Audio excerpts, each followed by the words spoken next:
Bapak dan saudara yang dikasihi oleh Tuhan Yesus Kristus, mari kita bersama-sama membuka firman Tuhan yang terdapat di dalam Keluaran pasal yang ke-12, ayat yang ke-22 sampai pada ayat yang ke-23. Demikian bunyi firman Tuhan. Kemudian kamu harus mengambil sikat hisop dan mencelupkannya dalam darah yang ada dalam sebuah pasu. Dan darah itu kamu harus sapukan pada ambang atas dan pada kedua tiang pintu. Seorang pun dari kamu tidak boleh keluar pintu rumahnya sampai pagi. Dan Tuhan akan menjalani Mesir untuk menulahinya. Apabila ia melihat darah pada ambang atas dan pada kedua tiang pintu itu, maka Tuhan akan melewati pintu itu dan tidak membiarkan pemusnah masuk ke dalam rumahmu untuk menulahinya. Demikian firman Tuhan, saudara dikasih Tuhan, dan kita akan merenungkan bersama-sama firman Tuhan ini berkaitan dengan perayaan Paskah kita. Nah, saudara-saudara, firman yang saya baca ini berkaitan dengan perayaan Paskah umat Allah pada zaman Perjanjian Lama, di mana mereka diminta supaya menyembelih anak domba dan mereka mengambil darahnya dan dipercikan ke ambang pintu dan dua tiang daripada pintu dengan darah anak domba, dan dagingnya mereka boleh makan bersama dengan roti tak beragi. Dan Bapak Ibu saudara dikasih Tuhan, karena pada waktu itu Tuhan akan bertindak menyelesaikan permasalahan daripada umat Israel, di mana Dia mau melepaskan umat Israel dari Mesir dan menuju kepada tanah yang telah Tuhan janjikan, yaitu di tanah Kanaan. Karena itu saudara-saudara dikasih Tuhan, Allah bertindak melepaskan umat Israel dengan cara Dia akan datang mengelilingi Mesir. Dan pada waktu Dia melihat di dalam pintu rumah orang Israel ada percikan darah, maka tidak akan terjadi kematian daripada anak-anak sulung daripada bangsa Israel. Tetapi pada waktu Allah melihat kepada pintu yang tidak ada darah percikan daripada anak domba Paskah, maka di dalam rumah tersebut terjadi kematian daripada anak-anak sulung.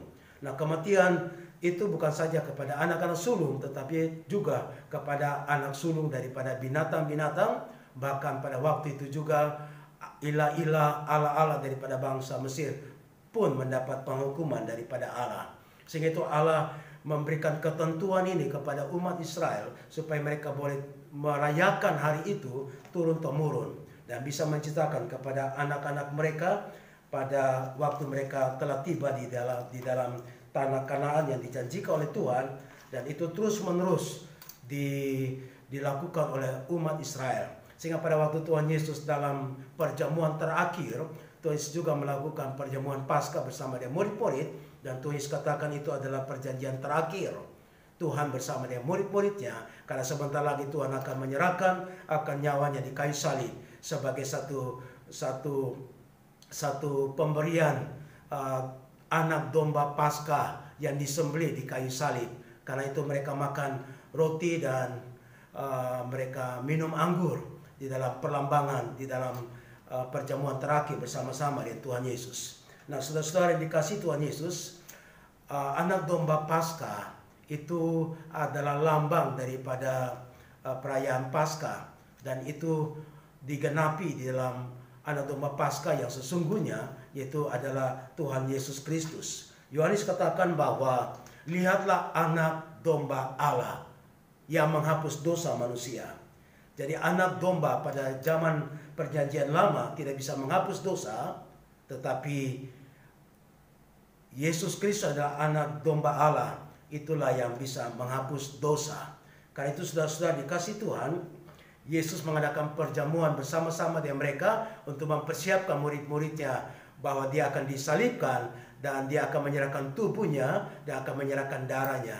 Dia sebagai korban yang hidup dan mempersembahkan korban Paskah untuk penebusan dosa daripada manusia. Karena itu saudara dikasih Tuhan, Tuhan Yesus memberikan tubuhnya, Tuhan Yesus memberikan darahnya. Sehingga dalam perjamuan kudus kita berkata kepada Bapak Ibu saudara dikasih Tuhan, sebagai hamba Tuhan dipercaya oleh Tuhan, kita mengambil roti dalam sakramen perjamuan kudus dan kita berkata, mengikuti firman Allah bahwa Yesus mengambil roti dan mengucap syukur dan memecah-mecahkannya dan berkata, inilah tubuhku yang diserahkan kepada kamu. Ambillah, perbuatlah ini menjadi peringatan akan aku. Kemudian Tuhan Yesus mengambil cawan yang berisi minuman dan dia berkata, cawan ini adalah perjanjian baru yang dimeteraikan oleh darahku. Perbuatlah ini setiap kali kamu meminumnya menjadi peringatan akan aku. Itulah yang kita rayakan, kita lakukan di dalam setiap kebaktian perjamuan kudus dan juga di dalam kebaktian Paskah seperti akan kita rayakan pada hari Minggu besok. Nah, saudara-saudara dikasih Tuhan, di dalam Injil Yohanes pasal 6 ayat 53 berkata demikian. Maka kata Yesus kepada mereka, aku berkata kepadamu, sesungguhnya jika kamu tidak makan daging anak manusia dan minum darahnya, kamu tidak mempunyai hidup di dalam dirimu. Jadi Bapak Ibu Saudara kasih Tuhan, pada waktu kita melaksanakan sakramen perjamuan kudus, kita makan daging dari daging Tuhan Yesus, dari tubuh Tuhan Yesus, dan minum darah daripada darah Tuhan Yesus sebagai perlambangan melalui anggur dan juga melalui roti. Karena itu saudara dikatakan oleh firman Allah, jika kamu tidak makan daging anak manusia dan minum darahnya, kamu tidak mempunyai hidup di dalamnya. Saudara, oleh karena Tuhan Yesus, maka kita bisa hidup di dalam Tuhan Yesus. Kita lakukan dengan cara apa, saudara? Yaitu kita percaya kepada Tuhan Yesus sebagai Tuhan dan Juru Selamat.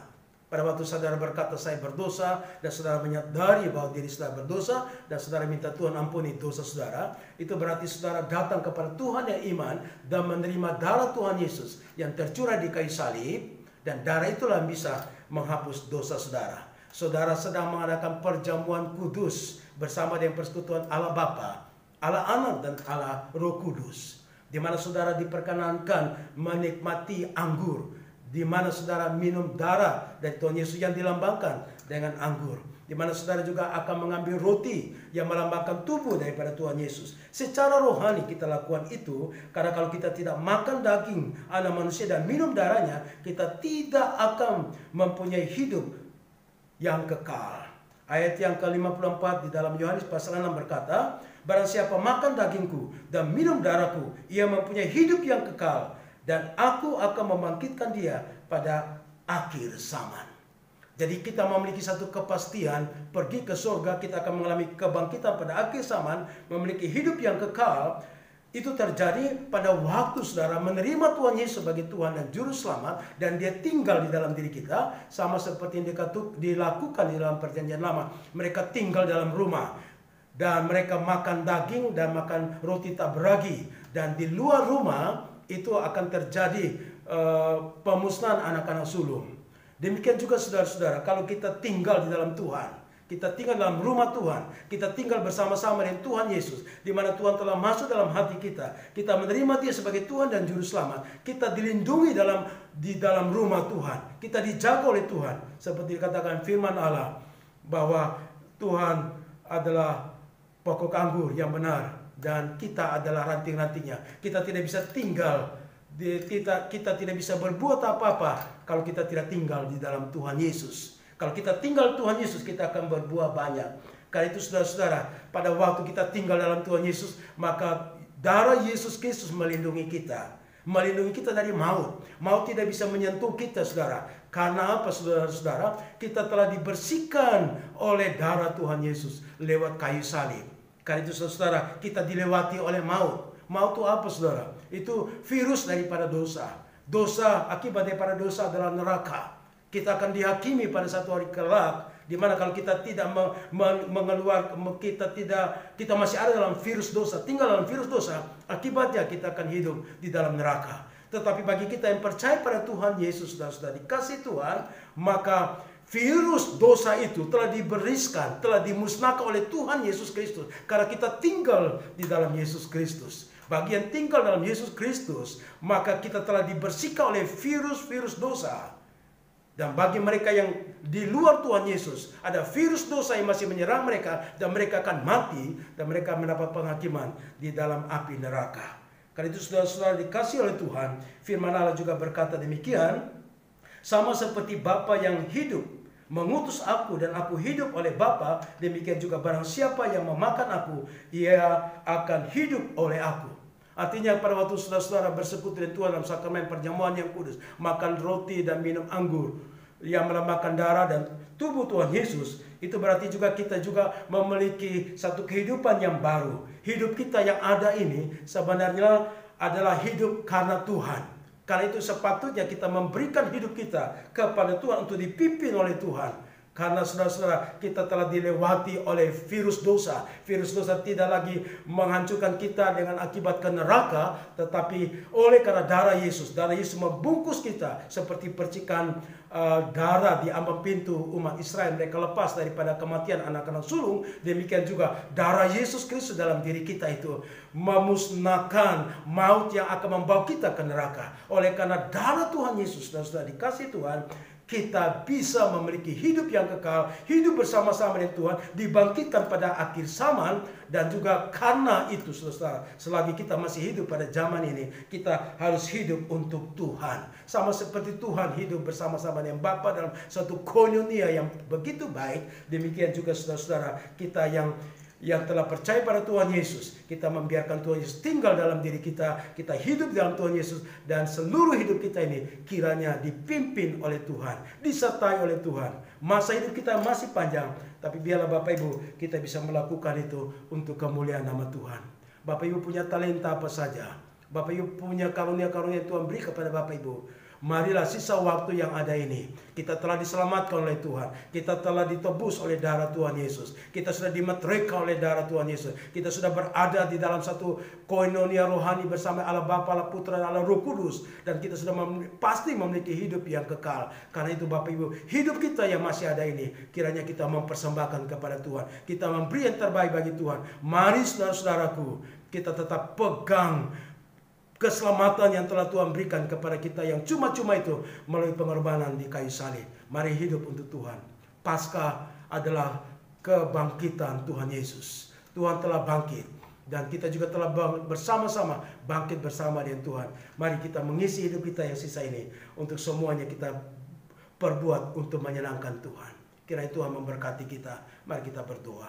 Bapa di surga, terima kasih untuk firman Tuhan pada saat ini. Hamba berdoa, mari Tuhan memberkati setiap kami, jemaat Tuhan dimanapun kami berada. Lindungi mereka Tuhan. Darah Yesus Kristus melindungi mereka. Jauhkan mereka dari virus-virus dosa dan matikan virus-virus dosa yang mau membuat keinginan-keinginan mereka berseberangan dengan Tuhan. Di dalam nama Yesus, tutup bungkus kami dengan darah Yesus. Kami undang darah Tuhan Yesus untuk membersihkan semua dosa-dosa kami. Terima kasih banyak Tuhan. Selamatkan kami daripada penyebaran virus corona yang terjadi di sekitar kami. Dalam nama Yesus, Tuhan tutup bungkus kami dengan darah-Mu. Lindungi kami, jaga kami Tuhan, supaya kami boleh melewati masa-masa yang sulit ini. Dan kemudian kami akan beribadah bersama-sama dengan Tuhan pada waktu yang Tuhan tentukan di gereja kami. Kami berdoa bersyukur Tuhan dalam nama Tuhan kami, Tuhan Yesus Kristus. Haleluya. Amin. Tuhan Yesus memberkati saudara-saudara sekalian. Haleluya. Salam.